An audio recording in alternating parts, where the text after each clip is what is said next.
You may think that being kind, generous, and always available for others will naturally lead to respect, love, and appreciation. After all, kindness is a virtue, something we are all taught to practice. But what if I told you that sometimes your kindness can actually lead people to not respect you? You might have already noticed that no matter how much you give, how much you help, or how much you sacrifice for others, instead of receiving gratitude, you are often met with neglect, disregard, and even mistreatment. Why does this happen? Why do people sometimes take advantage of the kindest souls? This is a deep question that fascinated Carl Jung, one of the greatest psychologists of all time, who explored human nature and the hidden dynamics of relationships.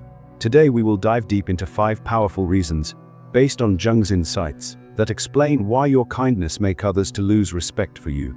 Stay with me until the end, and make sure to subscribe to Soul Dose for more profound insights in human psychology and relationships. Now, let's begin. The first reason is unconscious self-betrayal. Jung believed that when we are excessively kind and self-sacrificing, we may be acting from a place of unconscious fear and insecurity rather than genuine care. Sometimes we are kind because we are afraid of rejection, conflict, or being disliked. We want people to approve of us, so we give too much, say yes to everything, and avoid asserting ourselves. But deep down, people sense this. They realize that your kindness is not coming from true inner strength, but from weakness and fear. And people don't respect what they see as weakness. When you betray your own needs and boundaries to please others, you show them that you do not value yourself. And if you don't respect yourself, why should they? Jung emphasized that true relationships are built on authenticity, not on false kindness driven by fear. So when your kindness is based on self-denial, people may take what you give, but they will not value you. The second reason is lack of boundaries. Jung taught that boundaries are essential to maintain a healthy psyche. When you are overly kind, you may allow others to cross your boundaries, tolerate disrespect, and let people use you. You may think that by always saying yes, always being available, and always forgiving, you are being a good person. But in reality, you are teaching others that it's okay to treat you badly. Without boundaries, people start to see you as someone they can walk over. And once they see you as someone without limits, their respect for you fades. Jung believed that individuation, becoming your true self, requires setting clear limits on what is acceptable and what is not. If you cannot say no, if you allow others to drain your energy and take advantage of your kindness, you lose not only their respect, but also your own self-respect. Remember, real kindness includes kindness to yourself. The third reason is repressed anger and the shadow. Jung's concept of the shadow is crucial here. The shadow contains all the parts of ourselves that we reject, deny, or hide, including anger, resentment, and the need to protect ourselves. When you are always kind and never express anger or frustration, you are repressing a vital part of your humanity. You hide your shadow behind a mask of kindness, but people sense when you are being inauthentic. They may not consciously realize it, but they feel that something is off, that your kindness is forced, that you are hiding your true feelings. Jung explained that when we repress our shadow, it comes out in unhealthy ways. Passive aggression, resentment, or sudden outbursts. People might pick up on this inner conflict and lose respect for you, because they realize you are not being fully honest with them or with yourself.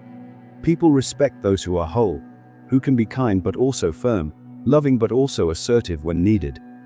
By denying your anger and pretending to be endlessly kind, you sacrifice your wholeness, and others stop respecting you. The fourth reason is the need for reciprocity in human relationships. Jung understood that every relationship involves a flow of energy, a give and take. When you are always giving but never receiving, the flow becomes unbalanced. Instead of inspiring gratitude and respect, your constant giving can make others feel superior, as if they deserve to take from you without giving anything back. Jung would say that this is because people unconsciously devalue what is freely and excessively given. When you give too much of yourself without expecting anything in return, people stop appreciating it. They begin to see you as someone who does not require respect, care, or effort from them. In healthy relationships, both people give and receive. There is mutual respect. But when kindness is one-sided, it creates an imbalance that leads to a loss of respect. You deserve relationships where you are not only giving but also receiving care, love, and respect. The fifth and final reason is avoiding authenticity and vulnerability. Jung believed that the journey to individuation, becoming your true self, requires facing your inner truth and being real with others. Sometimes people use kindness as a shield to avoid showing their true feelings, fears, and needs. You may be kind to avoid admitting that you are hurt, lonely, or angry, but in doing so, you present a false version of yourself to the world. People may sense that you are hiding behind a mask, and instead of respecting you, they feel disconnected. Jung taught that people respect those who are authentic, who have the courage to be vulnerable and honest about their feelings.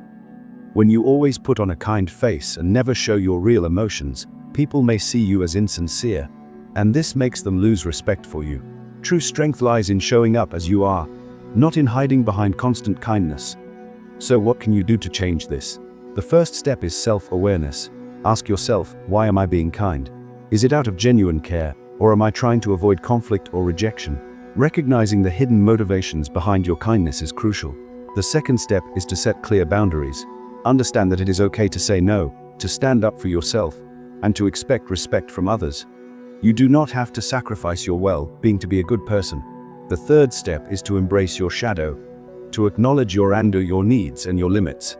You are not weak or bad for feeling these things, you are human. By integrating your shadow, you become whole, and people respect wholeness far more than false kindness. The fourth step is to cultivate balanced relationships. Surround yourself with people who give as much as they take, who value you for who you are, not just for what you give them. Finally, be authentic and vulnerable. Share your true feelings, even when they are uncomfortable. Jung teaches us that authenticity is the path to genuine connection and respect. In conclusion, Carl Jung's deep understanding of human nature shows us that kindness without boundaries, authenticity, and self-respect leads to being used and disrespected. True kindness comes from a place of strength, from someone who knows their worth, who can say yes and no, who can give and receive, who can be gentle and firm. You deserve to be respected, not just for what you give, but for who you are. So ask yourself, am I being kind from a place of fear or from a place of strength? And are you ready to reclaim your self-respect? Share your experiences in the comments, and don't forget to subscribe to Soul Dose to continue exploring powerful insights into human psychology and relationships. See you in the next video.